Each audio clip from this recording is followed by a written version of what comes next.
അയോധ്യ രാമക്ഷേത്രത്തിലെ സംഭാവന കൊള്ളയിൽ ട്രസ്റ്റ് മുൻ ജനറൽ സെക്രട്ടറിയും VHP നേതാവുമായ ചമ്പത് റായ്ക്ക് കുരുക്കുമുറുകുന്നു. ക്ഷേത്രത്തിന് സംഭാവനയായി നൽകിയ 5 കോടി രൂപ വിലമതിക്കുന്ന സ്വർണം പൂശിയ രാമചരിതമാനസ് നഷ്ടമായെന്ന പരാതിയുമായി മുൻ കേന്ദ്ര ആഭ്യന്തര സെക്രട്ടറി S. ലക്ഷ്മി നാരായണൻ. സംഭാവനയ്ക്ക് രസീത് ലഭിച്ചില്ല.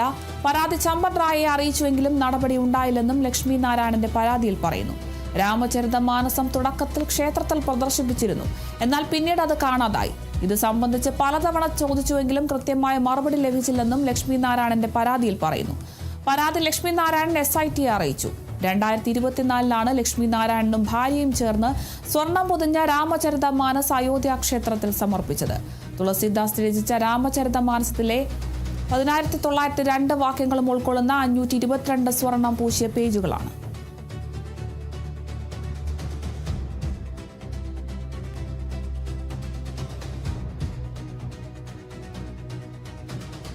തൃശൂർ ചെറുതുരുത്തിയിൽ വീണ്ടും തെരുവുനായ ആക്രമണം. ഇന്ന് ഉച്ചയ്ക്ക് 3 മണിയോടെ ചെറുതുരുത്തി സ്വദേശി നദീറയ്ക്ക് കടിയേറ്റു.